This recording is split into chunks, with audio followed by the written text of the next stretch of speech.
우리 다 같이 일어나셔서 찬양 드리면서 6월 첫째 주 예배를 하나님께 드립니다. Oh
하나님으로 삼은 나라 곧 하나님의 기업으로 선택된 백성은 복이 있도다.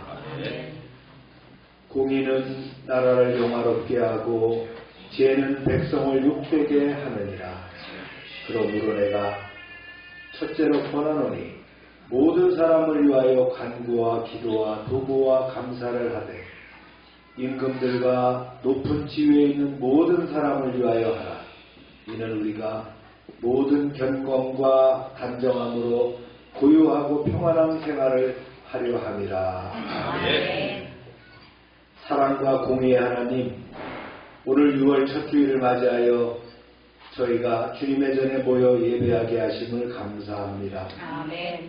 새 달의 첫날을 주님께 드리며 우리의 가정과 교회 그리고 이 나라 대한민국을 주님의 손에 올려드립니다. 아멘. 특별히 오는 6월 3일 대통령 선거를 앞두고 간절히 기도합니다. 주님, 이 땅 위에 하나님의 뜻을 경외하는 지도자가 세워지게 하소서. 아멘. 지혜롭고 공의로우며 국민의 아픔과 소망을 헤아리는 대통령에 선출되도록 이끌어 주옵소서. 아멘. 사리사욕이 아닌 정의와 진실로 나라를 이끄는 지도자, 주님의 도우심을 구하는 겸손한 통치자가 세워지게 하옵소서. 아멘. 선출된 대통령을 국민이 온전히 받아들이며 국론이 하나 되게 하시고 그동안 미루었던 국정을 해결하게 하여 주시옵소서. 아멘. 또한 다가오는 6월 6일 현충일을 맞이하며 이 나라를 지키기 위해 생명을 바친 순국 선열과 호국 영령들을 기억하옵소서. 그들의 숭고한 희생이 헛되지 않도록 우리 모두가 정의와 평화의 길을 따르게 하시고 이 땅에 자유와 평화가 이어지도록 인도하여 주옵소서. 아멘. 이 시간 드리는 예배가 오직 주님께 향한 감사와 경외로 가득하게 하시고 말씀과 찬양, 기도와 결단 가운데 성령께서 친히 역사하여 주옵소서. 아멘. 예수 그리스도의 이름으로 기원하옵나이다. 아멘.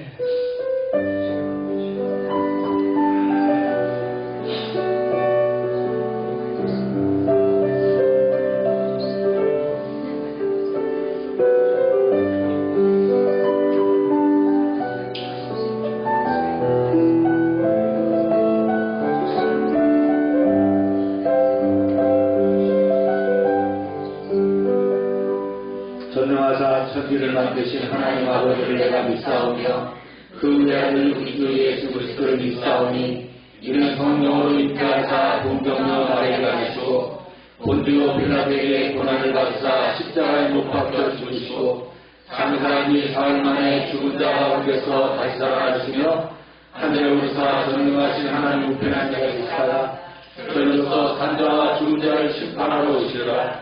성령을 믿사오며 거룩한 공예와 성도가 서로 교통하는 것과 죄를 사해 주시는 것과 몸을 사는 것과 영원히 사는 것을 믿사옵나이다. 아멘.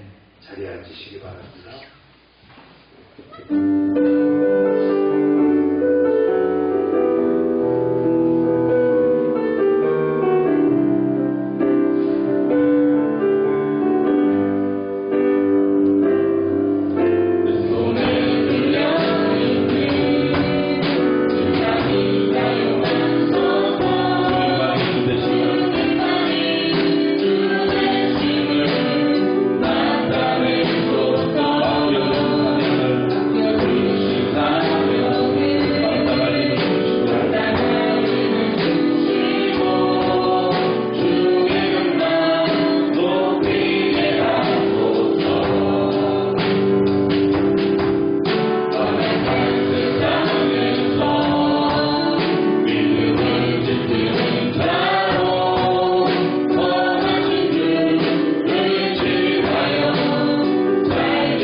세상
믿으셨죠? 당연한 것이 하나도 없습니다. 모든 것이 하나님의 섭리와 주관 가운데 이루어진 줄로 믿습니다. 우리가 대통령 선거 좋은 결과 있게 해달라고, 합당한 인물을 선택해달라고, 하나님이 인도해달라고 기도해 주시고요. 우리 교회와 또 사업장들을 위해서 기도해 주시길 바랍니다. 주여 하고 기도합니다. 주여!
우리의 죄를 위해 십자가에 못 박혀 죽으셨다. 사망 권세를 이기시고 다시 자신 예수님의 거룩하신 이름으로 기도합니다. 삶의 역경 중에도 믿음의 끈을 놓지 않게 하신 놀라우신 사랑을 그들 찬양합니다. 때마다 구하고 두드려오며 간구하는 기도가 하나님이 기쁨 되게 하시고 저희 모두에게는 상처된 감정을 누리게 하옵소서. 간구하옵나니 이 시대에 있는 자들로 하여금 천난과 물질 만능 속에 요리하는 영혼들에게 구원의 복음을 외치는 광야의 소리가 되게 하옵소서.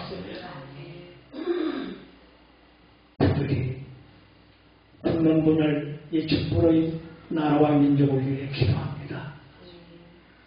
이달은 주 하나님 아버지, 이 나라 이 민족을 위하여 성국한 주 아버지 호구경련을 드립니다. 그들의 주 하나님 아버지 피 흘림을 잊지 않게 하시고 자손만대 그들의 후손들이 아버지 선조들의 주 하나님 아버지 존귀한 희생을 통하여 인정받는 자들이 되게 하시고 주여 온전히 주 하나님 아버지 귀함받는 자자 손손이 되도록 주여 은총하여 주시옵소서. 3번 5일 된 민족을 불쌍히 여기시어 목절에 있는 태산에 주 하나님 선한 양심으로 주권을 행사할 때 옥속을 구분하는 지혜와 안목을 주옵소서. 이로써 하나님 뜻하심에 따라 전심을 거스르는 민심이 되지 않게 하심으로 선별된 태권자가 선출되게 하옵소서. 피값으로 세우신 교회를 위해 기도합니다. 이 영을 보아 보지 않으시는 하나님 구원의 반열에 참여한 비록 소수 작은 목소리로 간구함으로 힘써 두드릴 때에 천왕성같이 닫힌 세상의 문이 활짝 열리게 하옵소서. 금세는 사람의 숫자에 있지 아니하고 하나님의 역사심을 통해 각자가 일당되게 되어야 하는 오르지 않은 믿음으로 저희들로 하여금 충성하게 하옵소서. 우리 연약함을 아시는 하나님, 마땅히 간구할 바조차 알지 못하는 무지함을 깨닫게 하시오 빗자리를 채우게 하옵소서. 또한 자신의 주관적인 신앙에 매여 일일비하지 않게 온전케 하시는 믿음으로 승리하게 하옵소서. 비록 겉으로는 연약해 보일지라도 예수님만 흥하게 하시고 하늘의 신령한 의만 온전히 드러나게 하옵소서. 썩어질 육신의 소욕을 앞세워 헛된 영광을 추구하다가 실족하지 않게 하시며 포기하지 않게 하시며 불가피한 상황에서도 해치는 자가 되지 않게 하시어 사랑 안에서 끌어모으는 자가 되게 하옵소서. 특별히 감사없는 것은 이 시대 예수님의 특별하신 은혜로 열방의 소수 정예를 양육하는 데 남다른 은사 가운데 세우신 이광수 목사님께 강단을 세우시고 지키게 하심을 감사드립니다. 하나님의 예정된 확정된 뜻이 있음을 알고 하늘의 대회가 속히 본교회를 통해 성취되기를 간구하는 열방의 권속들이 되게 하옵소서. 이 시간 드린 예배를 통해 영광을 받으실 예수 그리스도의 거룩하신 이름으로 기도합니다. 아멘.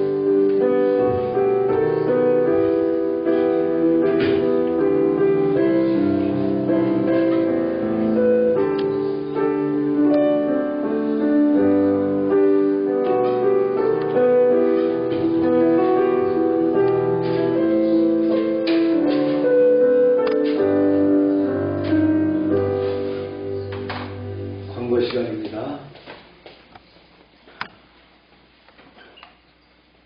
우리가 매일 전도하는데 마음을 다하시기 바랍니다. 큐티 열심히 해주시고요. 라이저 베티스트가 6월 1일부터 13일 동안 이루어지는데요. 토요일은 제외됩니다. 라이저 베티스트는 총회가 주관하는 그 성회입니다. 그래서 온라인으로 진행하거든요. 그래서 저녁 7시 30분인데 가정에서 여러분 참여해 주시기 바랍니다. 지역아동센터 프로그램도 진행하고요. 다음 주 송과하고 현충일이 이렇게 포함되어 있죠. 최기동 선교사님 현장 목회는 6월 중순경. 지금 현재 광천에 있는 선교관 좀 보수하고 또 계신다고 합니다. 읽겠습니다. 잠깐만요. 다음 주 홍교가 이제 그 마지막 예배 드리고 화요일 날 6월 10일인가요? 10일 날 7사단으로 입대합니다. 골라도 잘 골랐습니다. 7사단. 럭키 세븐이죠. 대한민국에서 제일 험악한 지역에 있는 사람입니다. 제가 알았으면 왜 한번 물어보려고 했는데 왜 칠사단인가? 산이 제일 많아요, 거기가. 다음 주에 홍교가 특성화라든지 뭐 가족이 함께하는지 그런 시간을 갖습니다. 다음 또 한 주간 준비해서 군대 갔다 오고요. 칠사단이 굉장히 그 역사와 전통이 있는 사단입니다. 자랑스러운 사단이니까 잘 가서 군생하기로 합니다. 우리 오장로님 25사단 갔다 오셨죠? 네. 25사단보다 7사단이 훨씬 더 역사가 있는 사단입니다. 네. 말씀을 읽겠습니다. 네. 이거 우리 안 읽었네요. 시작. 모든 것이 합력하여 선을 이루느니라. 시작. 하나님이 모세에게 이르시되 나는 스스로 있는 자이니라. 또 이르시되 너는 이스라엘 자손에게 이같이 이르기를 스스로 있는 자가 나를 너희에게 보내셨다 하라. 내가 아론이 강한 손으로 치기 전에는 애굽 왕이 너희가 가도록 허락하지 아니하다가 내가 내 손을 들어 애굽 중에 여러 가지 이적으로 그 나라를 친 후에야 그가 너희를 보내리라. 기도합니다. 하나님, 말씀 가운데 주님 함께 하실 줄로 믿습니다. 종은 부족하고 입술이 둔하지만 하나님께서 영감을 통해서 진리로 말씀하게 하여 주시옵소서. 진리를 듣는 하나님의 백성들이 아멘하게 하시고 그 가운데서 주님의 뜻이 이루어지게 하여 주시옵소서. 예수님의 이름으로 기도합니다. 지난주에는 출애굽기 3장 1절부터 12절 말씀을 통해서 모세가 떨기나무 가운데서 하나님의 현현을 보는 그런 장면을 우리가 말씀을 나눴고요. 이번 시간에는 하나님께서 자신의 존재와 정체성을 또 알려주시고 계시하는 그런 내용들을 보겠습니다. 읽어볼까요? 시작. 모세가 하나님께 아뢰되 내가 이스라엘 자손에게 가서 이르기를 너희의 조상 하나님이 나를 너희에게 보내셨다 하면 그들이 내게 묻기를 그의 이름이 무엇이냐 하리니 내가 무엇이라고 그들에게 말하리까. 제가 히브리 동족에게로 가서 하나님께서 나를 너희에게 보내셨다라고 말하면 그들은 저를 보내신 하나님의 이름을 제게 부를 겁니다. 그러면 그때 제가 그들에게 무엇라고 대답을 할까요? 이렇게 질문했어요. 당시 모든 나라와 민족들에게는 그들이 섬기는 신이 있었어요. 각기 제 이름들을 갖고 있었죠. 네.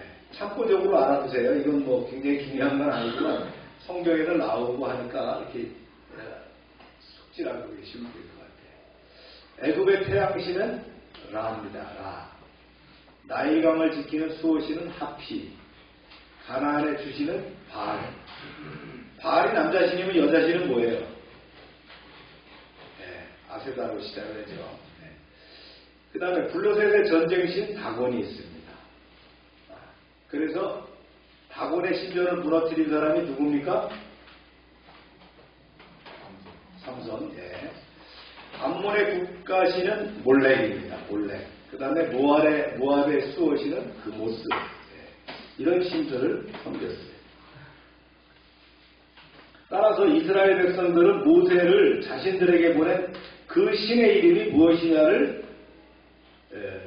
물을 것이다 라는 거예요. 모세는 그 점을 하나님께 아뢰인 것이죠. 그러자 하나님께서 모세에게 이렇게 대답하십니다. 시작. 하나님이 모세에게 이르시되 나는 스스로 있는 자이니라. 또 이르시되 너는 이스라엘 자손에게 이같이 이르기를 스스로 있는 자가 나를 너희에게 보내셨다 하라. 하나님이 직접 대답하셨듯이 스스로 있는 자, 하나님의 이름입니다. 히브리 말로는 야훼라고 합니다. 야훼. 조영기 목사님은 야훼란 말을 많이 쓰셨어요. 그렇죠? 야훼 하나님, 야훼 하나님 그랬습니다. 오늘 좀 더 이제 그런 걸 깊이 이제 우리가 나눠볼게요. 이 야훼는 말이죠. 원래 모음이 없어요. 4개의 자음으로 이루어졌거든요. 지금 히브리 말 제가 그 써놨죠? 네. 저게 읽으면 야훼가 되는데 모음이 없고 자음으로만 하는데 히브리 말은 그래요. 모음이 없고 자음으로만 해도 그들은 잘 읽어요. 왜냐하면 관용적으로 썼기 때문에. 근데 이제 후대에 가서 모음을 만들어서 붙이게 됩니다. 네. 그래서 이제 이스라엘 가보신 분들은 그 모음과 자음으로 이렇게 글씨가 있는 걸 볼 수가 있어요. 이 히브리 말 때문에 신학 공부하는 사람들이 애를 많이 먹습니다. 왜냐하면 제2외국어 혹은 뭐 영어를 배우다가 신학교 가니까 갑자기 그 히브리어 헬라어를 배우는데 꽤 많이 배우거든요. 저도 대학원까지 포함해서 히브리어 헬라어가 12학점 이상 배운 것 같아요. 꽤 많이 배우죠. 그래서 그 원전 서기까지 배우는데 어렵습니다. 저게 아마 우리 오병성 장로님도 머리가 지글지글할 겁니다. 근데 무조건 암송하는 것이 아니라 원칙이 있어요. 원칙을 잘 배우면 됩니다. 그래서 이 야훼라고 하는데 하나님 뭐라고 말씀하셨어요? 당신의 정체성을 나는 스스로 있는 자다 이렇게 말씀하셨어요. 그리고 이제 히브리 사람들은 이 성경에 이 야훼라는 말이 있으면 야훼라고 안 읽죠. 왜냐하면 신명을 함부로 읽어서는 안 된다는 거예요. 지극히 거룩하기 때문에 이것을 읽을 때는 어떻게 읽느냐? 관용적으로 아도나이, 나의 주님 이렇게 읽는다. 그래서 야훼와 아도나이를 합해서 만들어진 것이 뭐예요? 여호와. 아시겠죠? 여호와는 뭐고 야훼는 뭐지? 이렇게 하지 마시고 야훼와 아도나이가 합해져서 자음만 있는 야훼와 아도나이가 합해져 갖고 여호와가 됐다는 거예요. 그래서 우리 개신교에서는 하나님 이렇게 얘기하죠. 하나님이라고 하는 것은 하나예요. 하나. 올리와 딱 한 분이라는 얘기예요. 유일신이다 이런 뜻이고요. 천주교에서는 뭐라고 얘기해요? 하느님이랍니다. 하늘님이 하늘의 님, 그죠? 네. 하늘님이 거기서 하느님이 됐다는 거예요. 뭐 이래도 저래도 하나님은 하나님입니다. 그렇죠? 뭐 꼭 하나나 맞아. 하느님은 틀려 이게 아니고요. 그렇게 그들의 그 섹트 진파에서는 그렇게 불린다 이렇게 편안하게 보시면 돼요. 우리 애국가도 옛날에는 하나님이 보호하사였습니다. 그런데 이제 반발이 많았죠. 왜 하나님이냐? 그래서 하느님이 보호하사로 이렇게 바꿨습니다. 그래서 그걸 갖다가 또 시비하면서 왜 하나님이라고 해야 된다 이렇게 할 필요 없다. 우리는 야훼라고도 하고 아도나이라고도 하고 여호와라고도 한다. 그죠? 또 이제 뒤에 가면 아버지라고도 한단 말이에요. 그러니까 그런 거에 대해서 너무 뭐 이렇게 신경 쓸 필요 없다.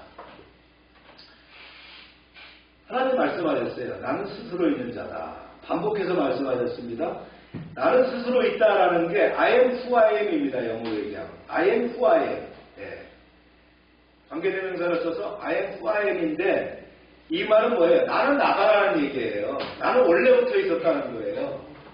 아시겠습니까? 그래서 하나님도 자기를 설명하라니까 너는 누구냐 그러면 자기를 누구라고 얘기하겠어요. 그죠? 나는 나야. I am who I am. 나는 원래부터 있었어. 이 소리였다는 거예요. 이해 가시죠? 여기에 뭐 대단한 뭐 어떤 원리와 원칙이 있고 말이죠. 철학이 있는 게 아니에요. 하나님한테 나를 보내신 사람이 누구라고 합니까? 그러니까 당신은 누굽니까? 라고 물었을 때 뭐라고 얘기해서 나는 나야. 이렇게 얘기한 거예요. I am who I am. 나는 스스로 있는 자야. 이렇게 얘기했다. 하나님께서 얼마나 이스라엘 백성을 사랑하셨으며 자기 이름을 알리시면서 다가오셨느냐.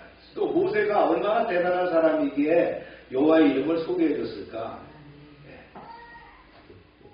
여기서 보면 말이죠. 하나님은 영원한 자존자이십니다. 스스로 있는 자라. 그리고요. 하나님은 영적인 인격체거든요. 하나님은 영적인 인격체예요. 우리와 같은 인격을 갖고 있다는 거예요. 우리의 인격은 내가 받은 게 아니에요. 하나님으로부터 받은 거예요. 네, 우리는 그거를 인격이라고 얘기할 뿐이지 나는 사실은 하나님의 격을 갖고 사는 거예요. 아멘입니까? 네, 이걸 이해하셔야 돼요. 그래서 하나님은 부모가 있으니까 하나님의 아버지 누구? 그리스 신화에 보면 신들의 아버지가 있어요. 엄마도 있고요. 네. 근데 하나님은 부모도 출생도 죽음도 없기 때문에 또 성장하고 노쇠하고 병 걸리지도 않고 늙고 이런 과정이 없어요. 일절 없는 거예요. 육체가 아니고 무엇이기 때문에 영이시기 때문에 가능하다. 그래서 불변하십니다. 아무리 세월이 흘러도 그분의 약속, 선택, 섭리 변함이 없다는 거예요. 입으로 바란 언약 그대로 이행하시는 분입니다. 자신의 구원 약속에 차질이 없는 분입니다. 스스로 살아계시는 하나님은 우주 만물 어디든지 존재하신다. 안드로메다에도 존재하시고요. 화성에도 존재하시고요. 그래서 하나님은 부족의 신이 아니에요. 우리나라 보면 말이죠. 기도할 때 산신령께 기도한다는 거예요. 그럼 산신령이 그 많은 산이 있는데 산신령은 몇입니까? 그죠? 그 다음에 또 무슨 누구한테 기도한다 그래갖고 막 정원수를 떠놓고 이렇게 하는데 하나님은 이런 부족신이 아니다. 우주 만물의 창조자이시고 통치자이시고 섭리자고 경륜자다. 하나님은 오직 하나이신 유일하신 분이다. 다신론의 신들은 단지 하나님 창조자계예요. 인간이 만드는 창조물일 뿐이다. 일본도 다신교죠. 많은 신들을 섬기는 있습니다. 또 대표적인 신두교 같은 데가 많은 신들을 섬기죠. 유일신을 섬긴다고 하는 이슬람. 이슬람의 원뿌리는 구약으로 넘어가서 하나님이란 말이에요. 그래서 이슬람에서 하나님이라고 얘기하는데 그들이 교리가 변질됐기 때문에 좀 달라진 거예요. 변질됐다는 거예요. 원래는 하나님을 믿는 그들의 어떤 종교관을 갖고 있는 거예요. 모세에게 이제 자신의 이름을 알려주신 하나님이 계속 말씀하십니다. 보세요. 시작.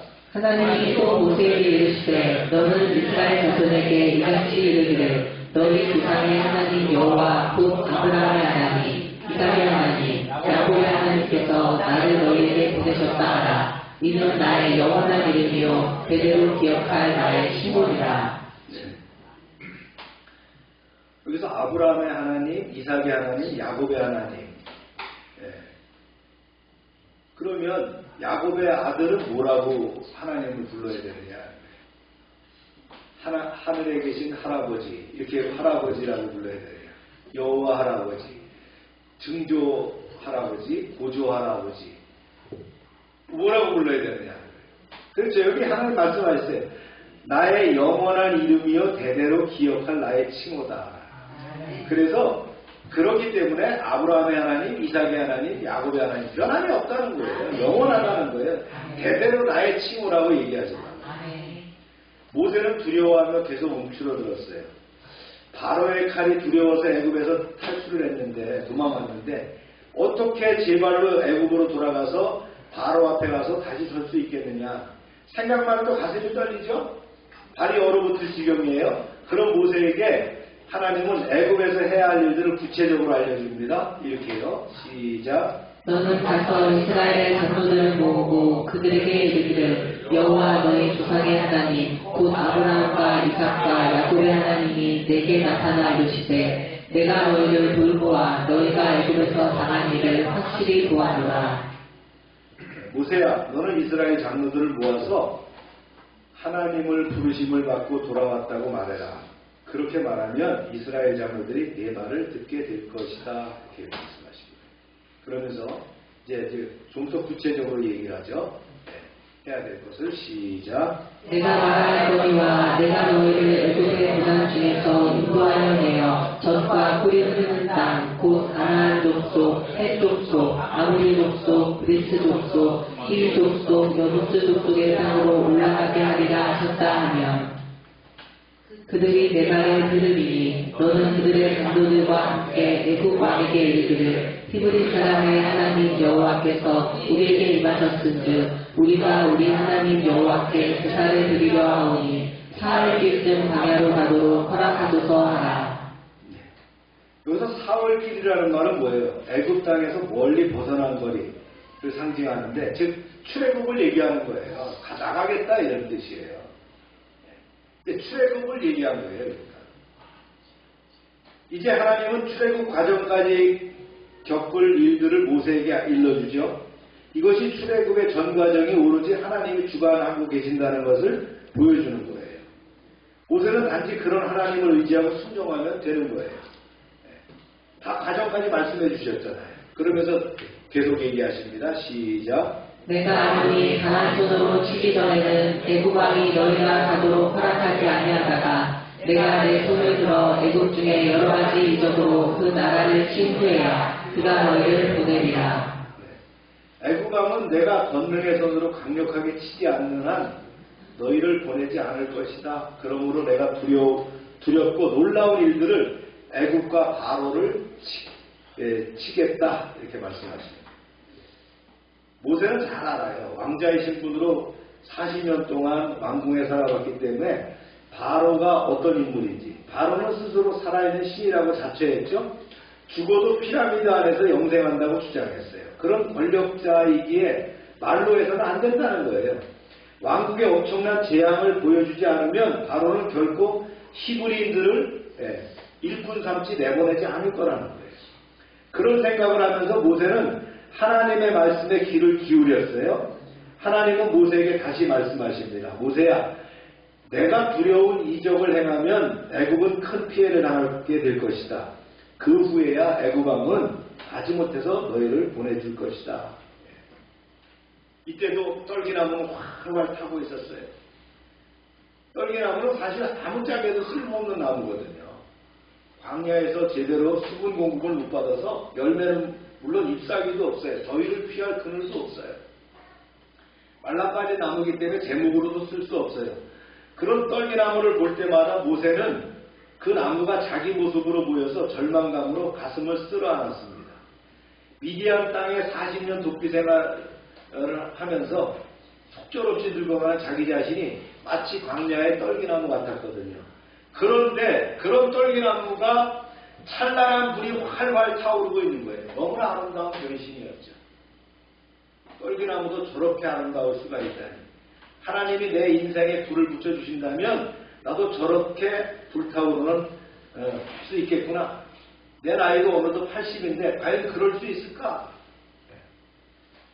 모세의 가슴 속에 서서히 뜨거움이 생겼어요. 이제는 하나님의 음성이 귀로 들리는 것이 아니라 가슴으로 들리게 된다. 할렐루야. 여러분 믿음 안에서 기도하다 보면 하나님의 음성을 듣게 되면 귀로 듣는 것이 아니라 내 가슴에 와서 듣는 것을 여러분이 이해하게 되었습니다. 말씀을 보세요. 시작. 너희가 나갈 때 빈손으로 가지 아니하리니 너희들은 모두 그 이웃 사람과 및 자기 집에 거류하는 여인에게 은폐물과 은폐물과 의복을 구하여 너희의 자녀를 꾸미라. 너희는 애국 사람들의 물품을 취하리라. 참 재밌죠? 하나님은요 이렇게 뺏어서 주셔요. 네. 모세야, 너희가 빈손으로 애굽 땅을 떠나는 일이 없을 거야. 애굽을 떠날 때 애굽 사람들에게 옷가지와 폐물들을 요구하여라. 그것을 자녀들에게 입히고 꾸며라. 너희는 넉넉한 물건을 취한 뒤 애굽 땅에서 군대처럼 당당하게 나올 것이다. 진짜 그렇게 했죠. 나중에 이거 다 뺏어온 거 갖고 뭐 만들었어요? 성막 만들게 됐단 말이에요. 성막이 그래서 만들어진 거예요. 아니 종살이 하는 사람들이 성막을 어떻게 만들어요? 뭐 광야에서 금을 캐갖고 만들겠어요? 뭐 동을 캐겠어요? 수입을 해오겠어요? 그렇죠? 이거 다 제대로 하나님이 예비하신 거예요. 할렐루야. 네. 광야에서 있는 동안 옷이 헤어지지 않았다 그랬잖아요. 그 옷이 어떤 옷이에요? 바로 이런 옷이에요. 하나님은 다 예비하신 거예요. 정리와 요약을 보는데 여러분 주보를 한번 보시기 바랍니다. 주보. 첫 번째가요. 하나님의 이름을 묻는 모세, 그의 이름이 무엇이냐. 모세는 이스라엘 백성들이 자신을 신뢰하지 않을 것을 염려하며 그들을 설득할 수 있는 하나님의 정체를 묻습니다. 이 질문은 단지 지식적인 호기심이 아니라 모세 자신의 두려움과 확신 없음을 드러냅니다. 하나님은 사명을 맡길 때 우리 안에 있는 인간적 연약함까지도 받아들이십니다. 하나님은 우리 질문을 기꺼이 받으시며 그 안에서 스스로를 계시하십니다. 두 번째, 하나님의 응답, 나는 스스로 있는 자니라 하거든요. 하나님은 모세에게 나는 스스로 있는 자, I am who I am 이라고 자신을 소개하십니다. 이 이름은 하나님의 자존성, 영원성, 변함없음, 충만성을 담고 있습니다. 고대 신들은 특정한 지역이나 기능에 국한되지만 야훼 하나님은 전능하시고 무소부지하신 유일신입니다. 히브리어 야훼는 존재하다, 계속 존재한다는 의미를 내포합니다. 이 이름은 언제나 현재로 존재하시는 하나님, 곧 어제도 오늘도 동일하신 분을 의미합니다. 이 하나님이 나의 과거와 미래, 현재와 미래를 다 알고 계십니다. 그러므로 우리는 두려움 없이 부르심에 응답할 수 있습니다. 세 번째는 언약의 하나님이시죠. 하나님은 아브라함과 이삭과 야곱의 하나님으로 자신을 소개하시며 언약의 계승자로 모세를 세우십니다. 이는 하나님의 계획이 단절이 아니라 지속적인 역사임을 나타냅니다. 하나님은 각 시대마다 사람을 부르시고 그 이름으로 하나님의 구원 역사를 이어가십니다. 모세는 그 역사에 부름을 받은 사람입니다. 우리 또한 그 부르심의 연장선에 서 있는 거죠. 네 번째, 출애굽의 전 과정을 주관하시는 하나님인데요. 하나님은 이스라엘 장로들이 모세의 말을 들을 것, 그리고 바로가 강팍하게 거절할 것, 자신의 권능으로 애굽을 칠 것을 미리 말씀하십니다. 모든 일은 우연이나 모세의 능력 때문이 아니라 하나님의 계획 아래 일어나는 사건들입니다. 하나님의 인도는 한 걸음씩 순종하는 데 있습니다. 우리의 미래가 불확실해 보여도 하나님은 이미 모든 경로를 계획해 놓으셨습니다. 순종이 승리의 열쇠가 되죠. 다섯 번째는요, 하나님의 회복과 보상을 준비하신다는 거예요. 하나님은 단지 이스라엘을 애굽에서 벗어나게 하실 뿐 아니라 그의 손에 애굽의 재물까지 들려주실 것이라고 하십니다. 이것이 하나님의 공의와 보상의 신실함을 보여주는 장면입니다. 하나님은 고난 속에 있는 자를 그냥 구출하는 것에 그치지 않으시고 상처 입은 자에게 정당한 보상과 회복을 주시는 분입니다. 할렐루야. 여섯 번째, 떨기나무 불꽃과 모세의 마음의 변화죠. 이 말라버린 떨기나무에 하나님의 불이 붙듯이 무능력하게 늙어가던 모세의 인생에도 하나님의 불이 붙었습니다. 그 순간 모세는 귀로 듣던 하나님의 말씀을 가슴으로 듣기 시작했습니다. 하나님은 지금도 사람을 부르시고 삶의 황무지 같은 시간이라도 거룩한 불꽃을 붙이시는 분입니다. 할렐루야. 이 말을 요약해서 정리하면 이런 말이 된다. 내용들 여러분들 주문을 읽어보시면서 정리해 보시길 바랍니다. 우리가 여기서 좀 더 이제 나눠봐야 될 것이 하나님의 이름입니다. 하나님의 이름. 구약에서 하나님의 주요 이름이 뭐냐라는 건데, 엘로힘. 그 주보를 보면서 여러분들 보시면 돼요. 주보를 보시면서. 엘로힘이거든요. 엘로힘은 태초에 하나님이 천지를 창조하시느니라 창세기 1장 1절에 나오는 것이 바로 엘로힘이에요. 제일 많이 쓰죠, 엘로힘. 그래서 창조주 하나님, 여기서 주권적인 역사, 이것이 바로 엘로힘이라. 그 다음에 이제 야훼라는 말을 많이 쓴다 했어요. 나는 스스로 있는 자. 오늘 본문 말씀에 나오죠. 이 야훼 하나님에 대한 그 명칭은 백성들과의 언약 관계에서 쓰이는 명칭이 바로 야훼 하나님이다. 그 다음에 많이 쓰는 것이 구약에서 아도나이. 이게 주님이란 뜻이죠. 주님이란 뜻이라. 그런데요, 용례를 그 주보에서 보면 이 엘로힘이라는 말이 낱말과 붙여서 엘론 그러면 높으신 하나님, 엘로이 그러면 감찰하시는 하나님, 성경에 감찰하시는 하나님, 그러는 히브리 말로는 엘론이라고 썼다는 거예요. 그 다음에 엘셰다이, 전능하신 하나님. 그러니까 전능하신 하나님께서 이렇게 성경에 나왔다면 엘셰다이라고 히브리 말로 썼다는 거예요. 그 다음에 엘올림, 영생하시는 하나님. 엘베델, 엘로임 차디크, 의로우신 하나님. 그렇죠? 성경에서 우리가 보는 말씀이죠. 그 다음에 거룩하신 하나님, 거룩하신 하나님. 그죠? 뭐예요? 엘카라시. 이렇게 썼다는 거예요. 그래서 엘이라고 하는 것이 하나님인데, 이 엘로임이 하나님인데, 이 엘에다가 다른 단어가 붙으면은 이렇게 파생되어서 하나님의 이름이 여러 가지로 나오는데, 하나님의 사역, 하나님의 성품, 하나님의 능력 등이 여기에 나타날 수 있다는 거예요. 아멘입니까? 그 다음에 이제 야훼 하나님 스스로 있는 자인데 여기에 이제 붙이죠. 야훼 엘로임, 그러면 여호와 하나님. 많이 나오죠? 여호와 하나님. 이거는 야훼 엘로임이야. 그 다음에 심판하시는 하나님, 야훼 샤팟라고 씁니다. 그 다음에 만군의 여호와, 그죠? 만군의 여호와, 군대 지휘관이라는 뜻이에요. 야훼 체오파트라고 쓴다. 이렇게 히브리 말로 붙여서 썼다는 거예요. 아멘입니까? 성경을 보면서 하나님이라는 앞에, 여호와 앞에 그런 것이 붙는다면, 아, 이렇게 히브리 말에는 이렇게 붙여서 썼구나라고 이해를 하시면 될 것 같아요. 신약에서 이제 나오는 그 하나님의 이름은 세 가지입니다. 데오스, 큐리오스, 파테르. 하나님은 데오스라고, 하나님이라고 쓴 거는 데오스라고 헬라어예요. 그 다음에 주라고 쓴 거는 아도나이와 같겠죠. 데오스는 뭐하고 같을까요?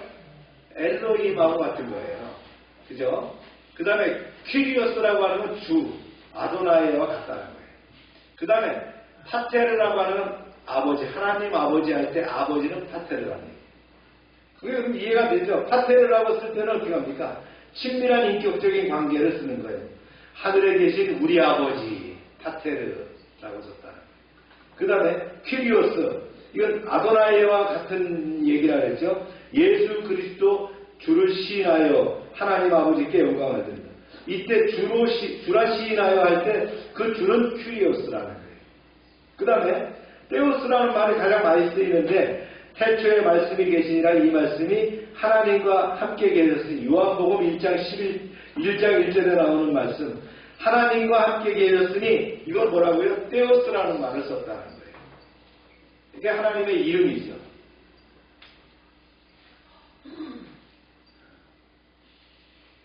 이해 가십니까?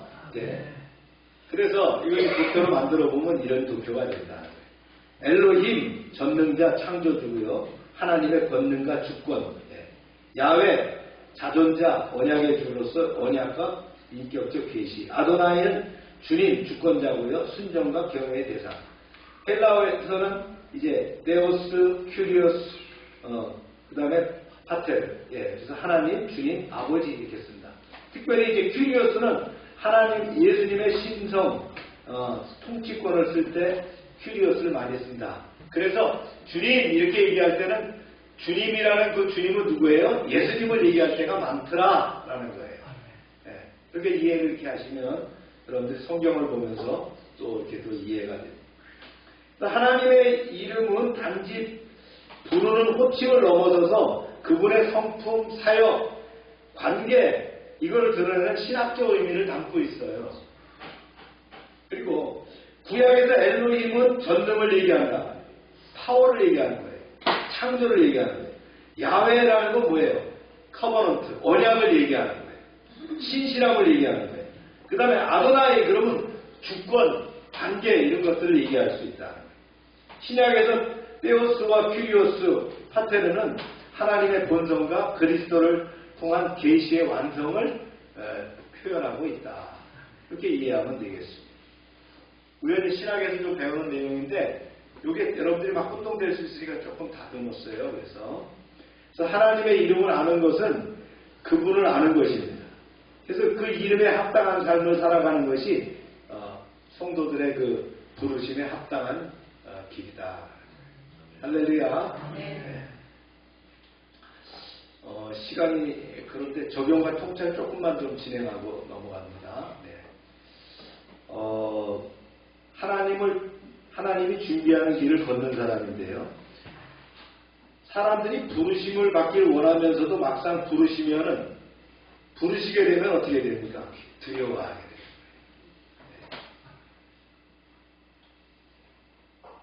자신의 능력과 조건을 돌아보면서 두려워하죠. 네. 모세도 마찬가지였어요. 40년 전에 자신이 히브리인의 해방자가 될 수 있다고 믿었는데 지금은 양치는 노인에 불과한 80대 노인이 됐다. 그가 물어요, 하나님께. 네.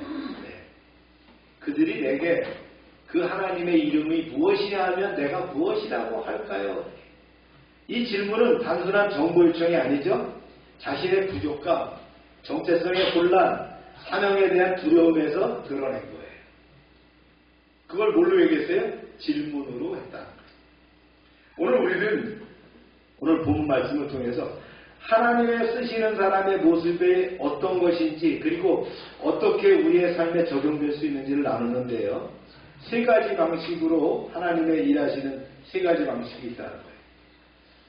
이게 좀 내용이 깊어요. 그래서 제가 예를 들어가면서 하다 보니까 어제 설교를 쓰다 보니까 이게 19장을 썼어요. 그래갖고 한 반만 나눠서 제가 오늘 말씀을 드릴 건데 첫 번째는요. 보세요. 하나님은 질문하는 사람을 통해서 일하신다는 거예요. 네. 학교에서도요. 질문 잘하는 사람이 일 잘하는 거죠. 공부 잘하고요. 일하는 데도 질문하는 사람이 잘하는 거예요. 질문 안 하고 지 맘대로 하면 어떻게 해요? 다시 해야 돼요. 돈만 들어가고요. 손해만 봐요. 그러니까 꼭 뭘 해야 된다고요? 질문이 필요하다는 거예요. 그냥 아는 척 하고 있어봐야 소용이 없어요. 그죠? 네. 하나님의 일도 마찬가지예요. 하나님께 질문해야 된다. 우리가 기도하면서 질문해야 되는 거예요. 그렇죠? 네. 질문이 필요하다는 거예요. 하나님 질문 받기를 좋아하시는 분이다. 모세는 하나님의 명령 앞에 질문합니다. 그 이름이 무엇입니까? 이렇게 물었다. 이 질문은 본질에 대한 갈망에서 나온 거죠. 하나님은 그 질문을 책망하지 않으시고 건방지게 기름을 물어 이렇게 안 하셨다는 거예요. 자신을 계시하셨어요. 뭐라고요? 나는 스스로의 분자야. I am who I am. 나는 나야. 하나님은 진지하게 묻는 사람, 사명 앞에서 고민하는 사람을 통해서 일하신다는 거예요.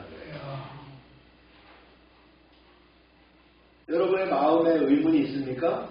그것은 불신이 아니라 은혜로 가는 길이 될 수 있어요. 하나님은 질문 속에서 진리를 주시고 그 진리가 우리의 사명의 자리로 이끌어 갑니다. 그래서 질문이 필요하다는 거예요. 성경을 보면 하나님은 종종 질문하는 사람을 통해서 일을 하셨어요. 그들의 질문은 단순한 의심이 아니라 하나님의 뜻을 더 깊이 알고자 하는 갈망이며 고민이었어요. 이들의 질문은 하나님의 부르심에 대한 진지한 응답이었고 하나님은 그 질문을 외면하지 않으시고 오히려 그들을 통해서 위대한 구속사를 열어가셨습니다. 대표적인 인물 몇 명을 한번 들어보는데요. 사사기를 보면 미디안이 약탈을 심하게 합니다. 그러니까 산에 올라가서 다 숨어 살았어요. 그렇죠? 기드온이 바로 그랬죠. 어느 날 포도주 틀에서 탈곡을 하고 있다가 누가 나타났어요? 하나님의 사자, 여호와의 사자가 나타났어요. 하나님이 나타나신 거죠. 이때 대부분이 나타나시는 사자가 누구라고 보면 된다고요? 성자 하나님이라는 얘기예요. 큰 용사여, 하나님께서 너와 함께 계시도다. 그렇게 얘기합니다. 기드온이 깜짝 놀랐죠. 그래서 기드온은 현실의 고난과 하나님의 임재 사이의 길이를 질문합니다. 하나님이 계시다면 왜 우리가 이렇게 고통을 받습니까? 하나님의 백성이. 이렇게 질문하게 되는 거예요. 이런 신학적 질문하게 됩니다. 하나님은 그 질문에 응답하시죠. 너는 가서 너의 힘으로 이스라엘을 미디안의 손에서 구원하라 하시면서 기드온을 콜링합니다. 기드온은 미약한 자임에도 불구하고 큰 용사로 쓰임받게 되었다. 할렐루야. 네. 이렇게 부름이 있다는 거예요. 질문하는 사람은 꼭 사용하신다는 거예요. 에레미야가 그러죠. 에레미야 1장 6절이 유명한 말씀이잖아요. 자신의 연약함을 드러내면서 사명의 무게에 대한 질문하고 회피합니다. 뭐라 그러냐면 내가 이르되 슬프도소이다. 주 여호와여 보소서. 나는 어린아이라 말할 줄을 모릅니다. 하나님 뭐라고 합니까? 너는 어린아이라고 하지 말고 내가 너와 함께하여 너를 건지리라.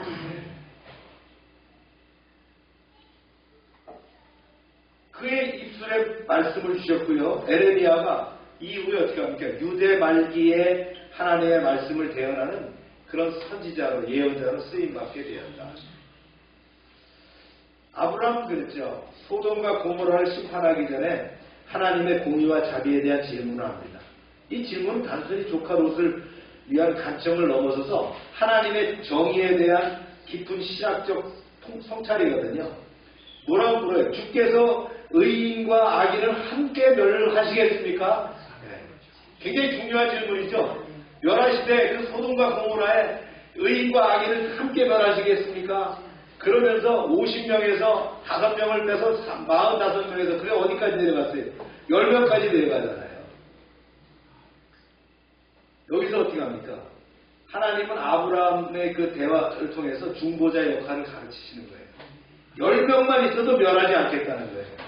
결론은 뭐예요?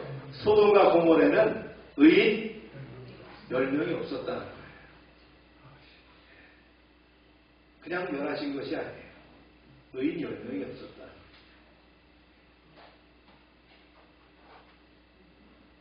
이탈리아에 가보니까 그 베스베우스가 폭발해가지고 말이죠. 그 묻혀있는 그 도시. 그 도시가 뭐죠? 거기 가봤는데. 폼페이우스.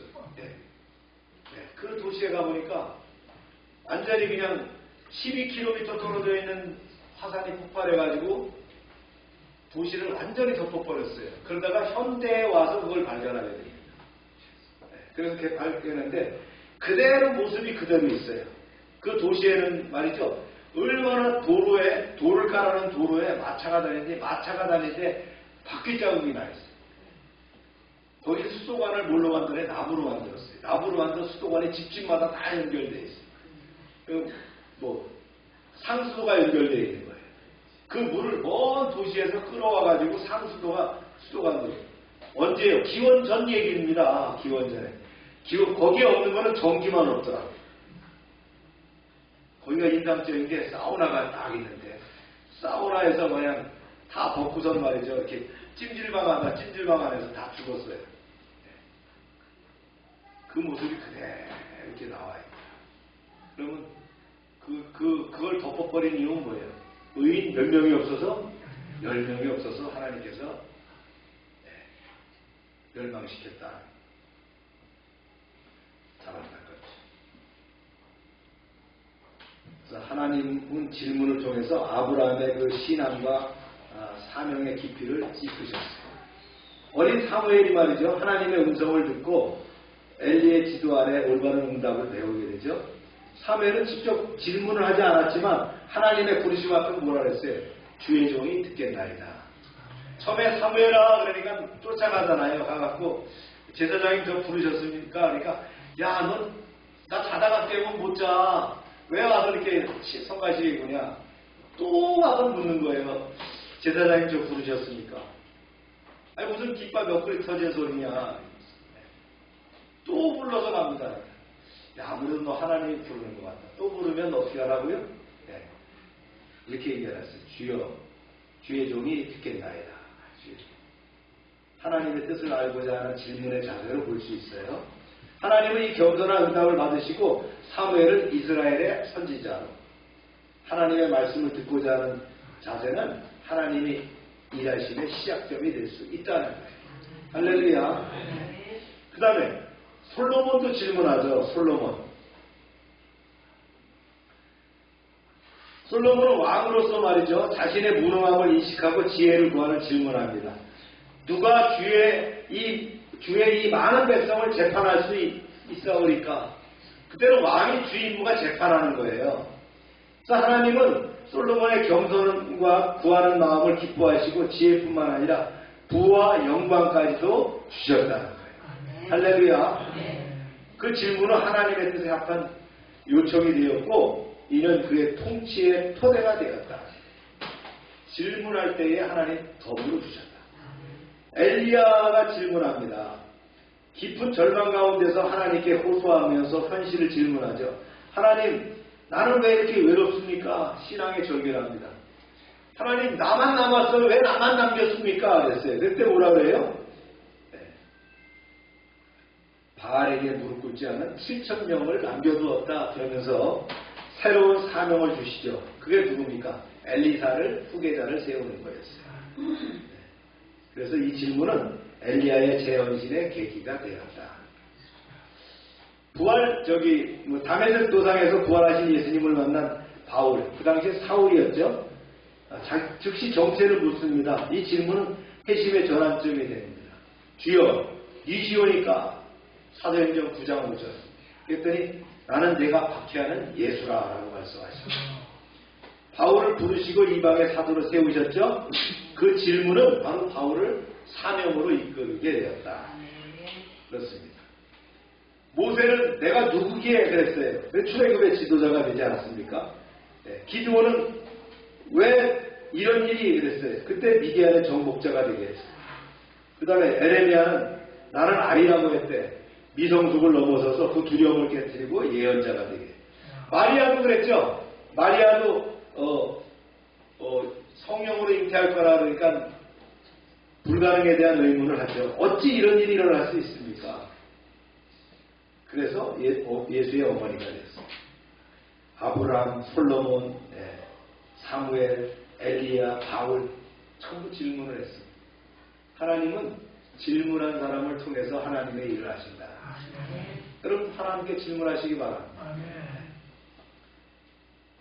하나님은 단순히 순종만을 요구하지 않으신다.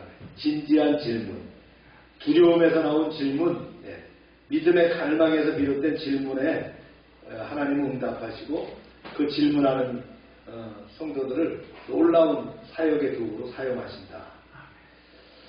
그래서 질문은 불신이 아니라 신앙의 시작이 될 수 있다. 하나님 앞에 진실되게 나아가서 어찌 됩니까? 누구십니까? 저는 누구입니까? 라는 묻는 사람을 하나님은 부르시고 세우시고 함께 하십니다. 늘 어떻게 하십니까? 하나님께서 답변하실 때 약방의 감촉격으로 위로한 말씀을 주시는 게 뭐라고 합니까? 내가 너와 함께 하겠다. 왜냐하면 주님의 이름에 뭐예요? 임마누엘이잖아요. 가두이사. 하나님이 우리와 함께 하신다. 할렐루야. 하나님은 질문하는 사람을 통해서 일하십니다. 그 질문은 하나님의 뜻에 대한 갈망이고 사명을 향하는 문을 여는 행위입니다. 믿음의 여정에서 우리는 질문을 두려워할 것이 아니라 하나님께 질문을 가지고 나가야 될 줄로 믿습니다. 오늘 여기까지 이렇게 진행을 좀 하도록 합니다. 우리 말씀을 붙잡고 기도합시다.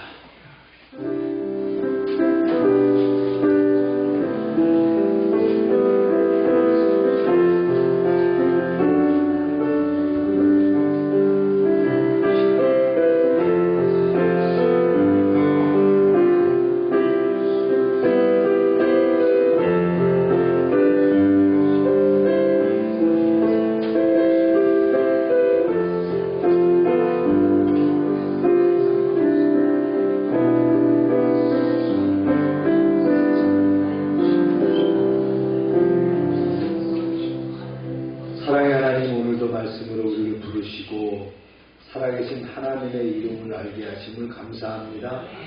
나는 스스로 있는 자니라 하신 주님, 인간의 이름으로는 다 설명할 수 없는 자존하시고 영원하시고 변함없으신 주님의 이름 앞에 우리의 연약함과 두려움을 내려놓습니다. 하나님, 저희도 모세처럼 부르심 앞에 질문하고 두려워하며 때로는 물러섰습니다. 그러나 주님은 그런 우리를 책망하지 않으시고 오히려 자신의 이름을 알려주시고 구원 계획을 설명해 주심을 감사합니다. 모세에게 떨기나무에 불을 붙이신 것처럼 우리의 메마른 인생에도 주의 불을 붙여주시옵소서. 그분이 사명과 순종과 회복의 불꽃이 되게 하시고 하나님의 이름이 우리의 삶을 통해 증거되게 하옵소서. 우리의 과거와 현재와 미래를 아시는 주님, 우리는 당신의 이름을 신뢰합니다. 우리의 길을 지도하시는 주님의 손길을 오늘도 의지합니다. 합력하여 선을 이루시는 하나님 아버지, 주님의 섭리와 주관하심이 온전한 신앙 안에서 감당치 못할 시험을 이기며 주님의 놀라운 표적을 보는 2025년 되도록 허락하여 주시옵소서. 6월 3일 선거를 통해서 합당한 인물을 세우게 하시고 이제 선택된 인물이 이 나라의 지도자가 되어서 이 나라를 올바르게 이끌어가게 하여 주시옵소서. 예수님의 이름으로 기도합니다. 다 같이 일어나셔서 435장 찬송합니다.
치료를 믿고 기도합니다.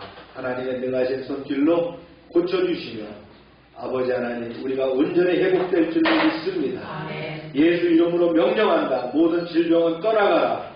병의 근원은 마르고 깨끗하게 될지어다. 주님 역사하셔서 우리를 치료하시고 회복시켜 주셔서 온전히 하나님께 영광 돌리며 하나님의 일을 감당케 하여 주시옵소서. 날마다 넘치게 하시는 구원의 은총에 감사드리며 저희들에게 주신 물질을 구별하여 하나님께 드립니다. 약속의 말씀대로 11조를 드리며 감사헌금을 드리며 선경금을 드리며 약정된 예물을 드립니다. 30배, 60배, 100배로 주님 응답되게 하여 주시옵소서. 주님 우리의 삶 가운데 사역 가운데 또 사업 가운데 황충을 금하여 주시고 과실이 기한전에 떨어지지 않게 하시고 우리의 기업이 아름답게 하시며 주님의 보가 눈동자처럼 드러나게 하여 주시옵소서. 하나님의 말씀을 삼가 듣고 그 모든 명령을 지켜야 하는 하나님의 백성을 축복하사 세계 모든 민족 위에 뛰어나게 하여 주시옵소서. 하나님의 말씀을 순종하면 모든 복이 우리에게 그대로 미칠 줄로 믿습니다. 성읍에서도 복을 받고 들에서도 복을 받고 몸의 소생과 토지의 소산과 짐승의 새끼와 우양의 새끼가 복을 받으며 광주리와 떡반죽 그릇이 복을 받으며 들어와도 복을 받고 나가도 복을 받을 것이며 대적이 일어나 우리를 치료할지라도 그들이 한 길로 왔지만 일곱 길로 도망가게 하여 주시옵소서. 하나님께서 우리를 위하여 하늘의 아름다운 보고를 열어사 우리의 땅에 때를 따라 비가 내리게 하시고 우리의 손으로 하는 모든 일에 복을 주셔서 많은 사람들에게 나누고 베풀게 하시며 머리가 되고 꼬리가 되지 않게 하시며 위에만 있고 아래에 있지 않게 하여 주시옵소서.